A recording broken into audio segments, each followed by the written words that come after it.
Hello, welcome to another edition of the Pace Report. I'm Brian, Pace reporting live here at Smoke, Jazz, and Supper Club here in New York City.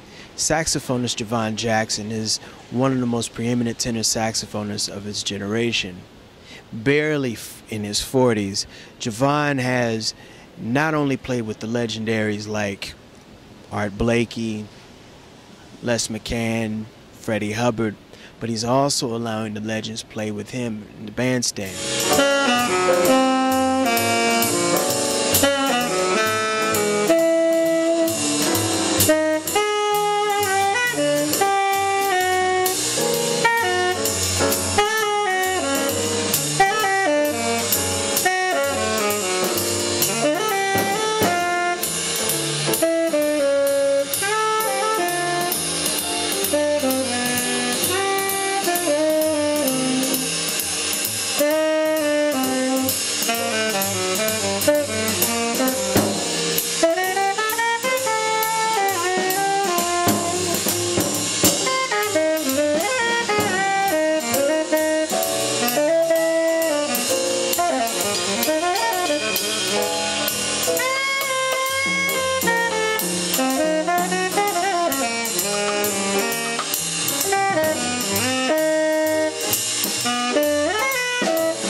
Javon, you have played with some of the greatest jazz musicians. Actually, that's been kind of like your training ground. But one of the things I've noticed as of like the last 5 or 6 years, you've had the elders play in the bandstand. Like tonight, you have George Gables and the legendary Louis Haynes.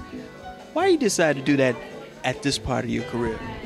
Well, the relationships have developed where we're friends. So more so than me working with them, we're still friends. We still have relationships, and I still enjoy playing with them. So on a situation like this, I thought it'd be nice just to have some friends get up and play, and that's really the premise of it. You started off playing with the legendary Art Blakey. What was it about Art Blakey that kind of molded you and made you decide that you wanted to take this on full time? Well, I knew I wanted to do it full time before Art Blakey, but with Art, it was a wonderful opportunity for the musicians that were in the group at that particular time. Wallace Roney was the trumpeter when I joined, and also Kenny Garrett. Donald Brown was the pianist who was really influential for me getting the opportunity to sit in. Peter Washington.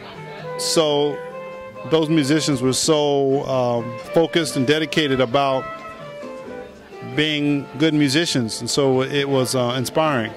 And then the other musicians that I met, in addition to being around Art and talking to him about his life, his career, and the way he dedicated himself to this art form, was inspiring. And so when you have that opportunity, it just never, for me, it never stopped. It just, it grew and grew, and then after that, Art, other opportunities came about, but they never surpassed the initial thrust of being with Art. It was a special opportunity.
Musically, who were some of the musicians that influenced you? I mean, because I hear a lot of soulfulness, Stanley Turrentine, but I also hear a lot of Stitt. I hear a lot of, I mean, I hear a lot of variations of different saxophonists in your playing.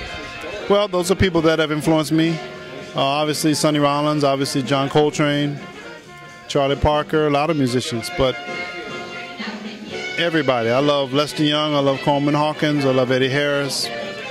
I love other instruments, other musicians that play different instruments as well. So I try to listen to as much as I can. Right now, all I'm listening to is Muddy Waters, but I listen to a lot of Art Tatum, just trying to learn as much as I can from as many people as I can. Musically, over the years, you've had different ensembles. You've done the straight ahead, and you've also done kind of the soulful jazz.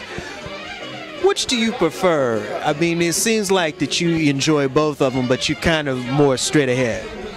Well, I mean, that's where my training ground came, and that's where my roots are.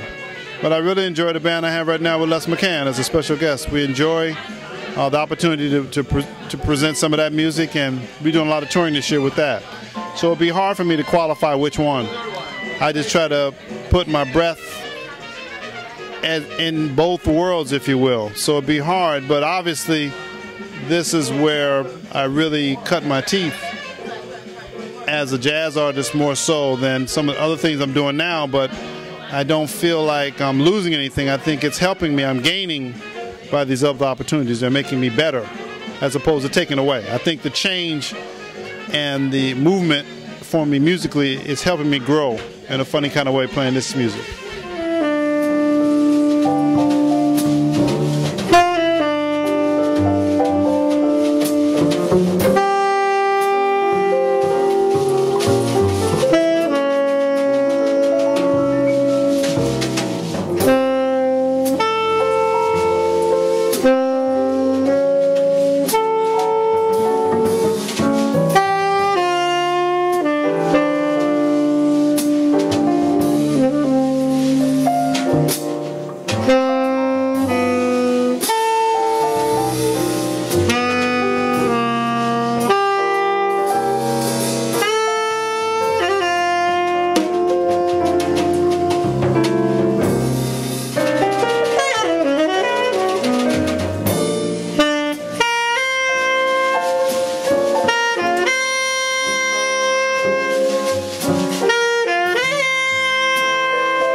Talk about your upcoming project.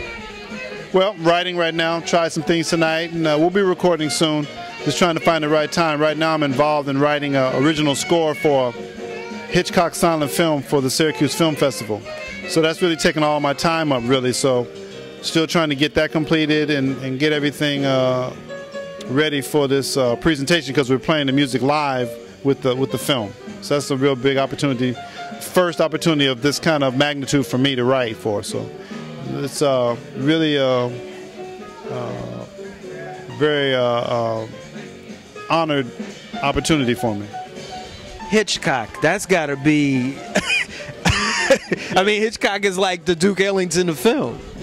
It's one of his early silent films. It's called The Lodger, 1927. I think he was still living in London at the time, right? So yeah, it's great, and like I said, to try to get in there and try to write melodies based on those characters and what you see and the flow of the film and that kind of thing, and it's really a great situation. So I'm happy for something like this, and it has me at such a respect for the great writers that do films, because it's another